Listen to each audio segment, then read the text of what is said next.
ఈ 2025 ఐపీఎల్ సీజన్లో sun Risers Hyderabad అందరినీ చాలా డిసప్పాయింట్ చేసింది.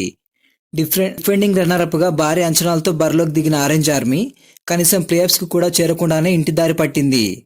వాళ్లకు మాత్రమే సాధ్యమైన విధ్వంసకర బ్యాటింగ్తో ఈ సీజన్ ప్రారంభించిన ఎస్ఆర్హెచ్కి సడన్గా వరుస ఓటములతో కోలుకోలేని దెబ్బ పడింది. లీగ్ చివరిలో కొంచెం పర్లేదు అనిపించి హ్యాట్రిక్ విజయాలతో ఈ సీజన్ అయితే ముగించి మొత్తం 14 మ్యాచ్లు 6 గెలవడంతో పాటు ఒక మ్యాచ్ రద్దు కావడంతో 13 పాయింట్లను సొంతం చేసుకొని 6వ స్థానంతో సరిపెట్టుకుంది. ఈ సీజన్లో ఊచకొత్త బ్యాటింగ్తో ఐపీఎల్లోని అన్ని టీమ్స్కి చుక్కలు చూపిస్తుందని అనుకుంటే ఈ అన్ని అంచనాలను తలకిందులు చేసింది. ఇలా టీం మొత్తం కంటిన్యూగా ఫెయిల్ అవడంతో మ్యాచ్లన్నీ ఓడిపోవాల్సి వచ్చింది. ముఖ్యంగా Mohammed Shami, Nitish Kumar Reddy, Ishan Kishan, Travis Head, Pat Cummins, Zeeshan Ansari లాంటి మంచి టాలెంటెడ్ ప్లేయర్స్ అందరూ చేతులెత్తేయడంతో ఎస్ఆర్హెచ్కి పెద్ద దెబ్బ పడింది.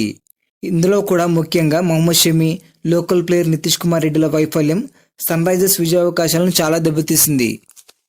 ఈ సీజన్లో ఎస్ఆర్హెచ్ వైఫల్యం కారణంగా వచ్చే ఏడాది సన్ రైజర్స్ హైదరాబాద్ జట్టులో కొన్ని కీలక మార్పులు అయితే రాబోతున్నాయి.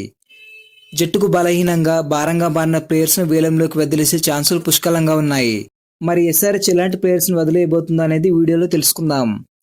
ఎస్ఆర్హెచ్ వదిలేసే ప్లేయర్స్ లిస్టులో నెంబర్ 1 పొజిషన్లో ఉన్నది ఆడమ్ జాంపా.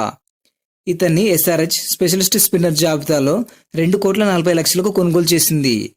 కానీ ఇతను మాత్రం గాయం కారణంగా సీజన్ ప్రారంభంలోనే టీంకి దూరమయ్యాడు. అతడు లేకపోవడం వల్ల కూడా అది ఎస్ఆర్హెచ్ విజయాలపై ప్రభావం చూపించింది. అతను ఈ సీజన్లో 2 మ్యాచ్లు మాత్రమే ఆడి 2 వికెట్లు తీశాడు. వచ్చే ఏడాది కూడా ఇతను ఆడడం కష్టమే. కాబట్టి ఆడమ్ జాంపాను వదిలేసి రాబోయే మిడివీలంలో ఒక కొత్త ఇండియన్ స్పిన్నర్ని అయితే తీసుకోబోతున్నట్టు రూమర్స్ అయితే వస్తున్నాయి. ఒకవేళ అలా జరగకపోయినా కూడా ఇంగ్లాండ్ ఫాస్ట్ బౌలర్ అయిన బ్రైడెన్ కార్స్ని బైబ్యాక్ చేస్తే మంచిది. ఎందుకంటే ఒక రకంగా ఇతను కూడా ఎస్ఆర్హెచ్ ప్లేయరే. కాకపోతే ఇతను ఇంజూర్ కావడంతో ఇతని ప్లేస్ని సౌత్ ఆఫ్రికా ప్లేయర్ అయిన విఆర్ మాల్డర్తో భర్తీ చేశారు. ఇక ఈ లిస్టులో చెప్పుకోబోయే మరొక రెండవ ప్లేయర్ కూడా స్పిన్నరే. అతనే రాహుల్ చాహర్. ఇతన్ని ఎస్ఆర్హెచ్ ప్లేయింగ్ 11 కోసం మెయిన్ స్పిన్నర్గా తీసుకుంది. అది కూడా 3,20,00,000కి. కానీ ఇతని ఫామ్ సరిగ్గా లేకపోవడంతో టీంలో ఇతనికి చోటు కూడా దక్కలేదు. ఈ సీజన్ మొత్తంలో కేవలం అతను ఒకే ఒక్క మ్యాచ్ ఆడి కేవలం ఒక్క ఓవర్ మాత్రం బౌలింగ్ చేశాడు. కనీసం అతను ఒక్క మ్యాచ్ కూడా సరిగ్గా ఆడించలేదంటే అతని ఫామ్ ఎలా ఉంటుందో ప్రత్యేకంగా చెప్పాల్సిన అవసరం కూడా లేదు. ఇలా టీం ఏరుకోరి తీసుకున్న మెయిన్ స్పిన్నర్ ఎస్ఆర్హెచ్కి పెద్ద బొక్క పెట్టాడు. కాబట్టి ఇతను ఖచ్చితంగా మిడివీరంలో రిలీజ్ అవబోతున్నాడు. మరి రాహుల్ చాహర్కి రీప్లేస్గా ఎవరిని తీసుకుంటే బాగుంటుందో కమెంట్ చేయండి. ఇక ఈ లిస్ట్లో చెప్పుకోబోయే మూడవ ప్లేయర్ జీసన్ అన్సారీ. రిలీజ్ లిస్ట్లో ఇతని పేరు వినడం కొంతమందికి షాకింగ్గా అనిపించవచ్చు. ఎందుకంటే ఈ సీజన్ మెయిన్ స్పిన్నర్గా బాధ్యతలన్నీ ఇతనే నిర్వహించాడు. ఇతను డెబ్యూ చేసిన మొదటి మ్యాచ్లోనే ఏకంగా 3 వికెట్లు తీసి ఎన్నో ఆశలు రేకెత్తించాడు. కానీ విచిత్రం ఏంటంటే ఆ జోరు తర్వాత మ్యాచ్లో అస్సలు కనిపించలేదు. టోటల్గా ఎస్ఆర్హెచ్ తరఫున 10 మ్యాచ్లు ఆడిన అన్సారీ 9.84 ఎకానమీతో 6 వికెట్లు మాత్రమే. ఈ దెబ్బతో ఎస్ఆర్హెచ్కి స్పిన్ విభాగంలో కొంచెం కూడా పట్టు లేకుండా పోయింది. కాకపోతే జీసన్ అన్సారీని ఎస్ఆర్హెచ్ 40,00,000కే కొనుక్కుంది. కాబట్టి ఇతన్ని రిలీజ్ చేసినా చేయకపోయినా ఎస్ఆర్హెచ్కి పెద్ద ఇబ్బంది ఏమీ లేదు. నా ఒపీనియన్ ప్రకారం జీసన్ అన్సారీ ఉంటేనే మంచిది. ఎందుకంటే మినీ వేలంలో ఈ మాత్రం రాణించే స్పిన్నర్స్ దొరకడం కూడా కష్టమే. ఎందుకంటే మినీ వేలంలో చాలా తక్కువ మంది ప్లేయర్సే ఉంటారు. పైగా మంచి స్పిన్నర్స్ని ఏ టీం.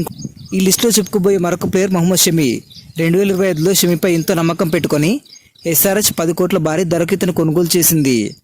ఇతని కోసం టీంలో చాలా సంవత్సరాలు ఆడిన భువనేశ్వరం కూడా వదులుకుంది. కానీ షమి మాత్రం 9 మ్యాచ్లు ఆడితే అందులో 11.23 ఎకానమీతో 6 వికెట్లు మాత్రమే తీశాడు. ఆ తర్వాత కూడా వరుస అవకాశం ఇచ్చినా కూడా షమి తానంటే ప్రూవ్ చేసుకోలేదు. సీజన్ ముగింపు దశలో కూడా షమి బెంచ్కి పరిమితం కావాల్సి వచ్చింది.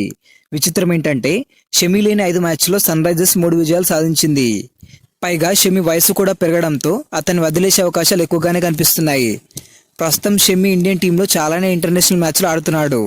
ఒకవేళ అప్పటిలోపు అతను తిరిగి ఫామ్లోకి వస్తే షమి టీంలోనే ఉంటాడు, లేదంటే రిలీజ్ అవ్వక తప్పదు. ఇక ఈ లిస్టులో చెప్పుకోబోయే మరొక ప్లేయర్ అభినవ్ మనోహర్. ఎస్ఆర్హెచ్ టీంకి మంచి ఫినిషర్గా ఉపయోగపడతాడని భావించి ఇతన్ని 3.2 కోట్లు కొనుగోలు చేశారు. కానీ అతను మాత్రం ఎన్ని మ్యాచ్లు ఆడించినా కూడా దారుణంగా విఫలమయ్యాడు. ఈ ఐపీఎల్ T20లో అతని రికార్డు చాలా దారుణంగా పడిపోయింది. టోటల్గా 8 మ్యాచ్లు ఆడిన అభినవ్ 12 స్ట్రైక్ రేట్తో 61 పరుగులు మాత్రమే చేశాడు. ఇతన్ని ఎస్ఆర్హెచ్ ఖచ్చితంగా వదిలేస్తుంది. ఇతని ప్లేస్లో సచిన్ బేబీ, అథర్వ టైడా లాంటి ప్లేయర్స్కి అవకాశం ఇచ్చినా బాగుండేది. వారైనా కనీసం టీంకు కొంచెం న్యాయం చేసేవాళ్ళు. ఇక లిస్ట్లో చెప్పుకోబోయే మరొక ప్లేయర్ సిమర్జిత్ సింగ్. ఈ సీజన్లో ఎస్ఆర్హెచ్ టీంలో ఇతనికి వచ్చినంత హీట్ రేటింగ్ ఎవరికి రాలేదు. ఎందుకంటే ఇతను బౌలింగ్ వేశాడంటే ఎస్ఆర్హెచ్ ఓడిపోయినట్టే అన్నట్టుగా పేరు తెచ్చుకున్నాడు. అప్పటిదాకా కంట్రోల్లో ఉన్న మ్యాచ్ను కూడా చేజారిపోయేలా చేస్తాడు. స్టార్టింగ్లో ఎస్ఆర్హెచ్ చాలా మ్యాచ్లు ఓడిపోవడానికి ముఖ్య కారణం ఇతనే. ఇతను కూడా ఖచ్చితంగా రిలీజ్ అయ్యే ప్లేయరే. ఈ సీజన్లో ఎస్ఆర్హెచ్ ఓడిపోవడానికి ముఖ్య కారణం. అందుకే వచ్చేసారి ఎస్ఆర్హెచ్ బౌలింగ్ లైనప్లో భారీగా మార్పులు జరగబోతున్నాయి. మరి వీళ్ళు కాకుండా ఇంకా ఏ ప్లేయర్స్ని రిలీజ్ చేస్తే బాగుంటుందో కమెంట్ చేయండి.